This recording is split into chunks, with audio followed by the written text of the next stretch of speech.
कभी कभी लाइफ में हमारे सामने ऐसी सिचुएशंस खड़ी हो जाती है जिनसे लड़ना मुश्किल होता चला जाता है। हालात हमारे कुछ ऐसे हो जाते हैं मानो सब कुछ खत्म हो गया हो। दूर दूर तक सिर्फ अंधेरा ही अंधेरा दिखाई देता है। कुछ समझ नहीं आता कि ऐसी सिचुएशंस में करें तो करें क्या।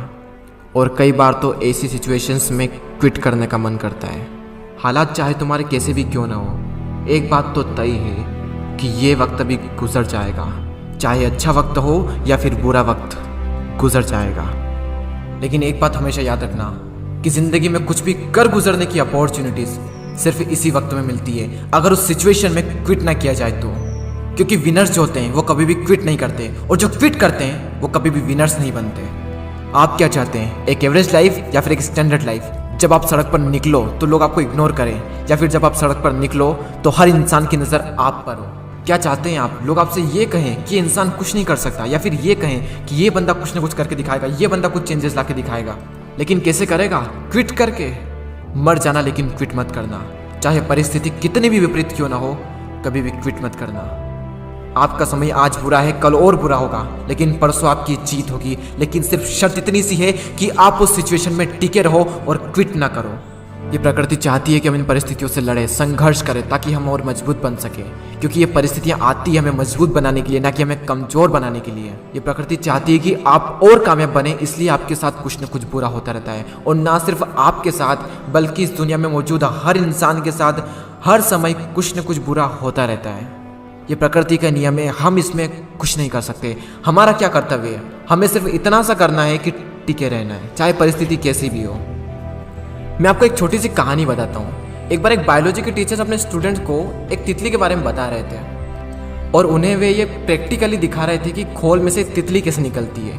और वो टीचर ये कहकर चले गए कि कोई भी स्टूडेंट्स उस तितली की मदद नहीं करेगा। वहाँ पर जितने भी स्टूडेंट थे वो ध्यान से उस खोल में से तितली को निकलते हुए देख रहे थे।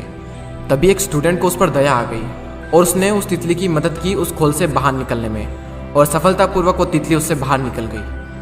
और उस स्टूडेंट की वजह से उस तितली को कोई संघर्ष नहीं करना पड़ा, कोई ज़्यादा मेहनत नहीं करनी पड़ी उस खोल से बाहर निकलने में। लेकिन वो तितली थोड़ी ही देर में मर गई। जब टीचर वापस लौटे तो उन्हें पूरी घटना मालूम हुई। तब उन्होंने अपने स्टूडेंट को बताया कि वो तितली जब संघर्ष करती है तो उससे उसके पंखों को मजबूती मिलती है। यही प्रकृति का नियम है। उस तितली की मदद करके उस स्टूडेंट ने उस तितली को संघर्ष करने का मौका नहीं दिया, और यही परिणाम हुआ कि वो तितली मर गई। संघर्ष ही जीवन है, संघर्ष ही आपको मजबूत बनाता है। इंग्लिश में कोट से नो पेन नो गेन। संघर्ष तो करना पड़ेगा चाहे कुछ भी हो जाए, और इसमें कोई बहाना नहीं, नो एक्सक्यूजेस। जो विनर्स होते हैं या तो किसी काम को करते ही नहीं, और अगर वो किसी काम को करते हैं तो उसमें कभी भी कोई भी बहाना नहीं बनाते। और जो लूजर्स होते हैं वो किसी भी काम को करेंगे तो हर किसी में बहाना बना देंगे। अगर वो चाहें तो बहाना बनाने पर पूरी एक बुक लिख सकते हैं। मेरी तो किस्मत ही खराब है, मेरे साथ ही ऐसा क्यों होता है, मेरी एज बहुत कम है, मेरी हाइट बहुत कम है, मैं काला हूँ, मैं सुंदर नहीं हूँ, लोग मुझे पसंद नहीं करते, मैं ज़्यादा पढ़ा लिखा नहीं हूँ, मेरे पास टाइम नहीं है, मेरी आवाज़ अच्छी नहीं है, मेरे पास ये नहीं है, मेरे पास वो नहीं है, काश ऐसा होता, काश वैसा होता। देखो जो जैसा है वो वैसा है। ना तो आज तक कुछ बदला है और ना ही कभी कुछ बदलने वाला है, तब तक जब तक कि आप अपने आप को नहीं बदल लेते। जब भी अंदर से ऐसी फीलिंग्स आए, जब भी बहाना बनाने का मन करे, अपने आप से जोर से चीख के चिल्ला के अपने आप से कहें नो एक्सक्यूजेस। कोई बहाना नहीं। जहाँ पर भी आप काम करते हैं, जहाँ पर भी आप पढ़ाई करते हैं, जो भी आपका वर्क प्लेस है, वहाँ पर कागज पर लिखकर चिपका दें नो एक्सक्यूजेस। कोई बहाना नहीं। मैंने भी अपने वर्क प्लेस पर ये लिख रखा है नो एक्सक्यूजेस। और आज से आप भी कसम खा लें कि कभी भी जिंदगी में बहाना नहीं बनाएंगे।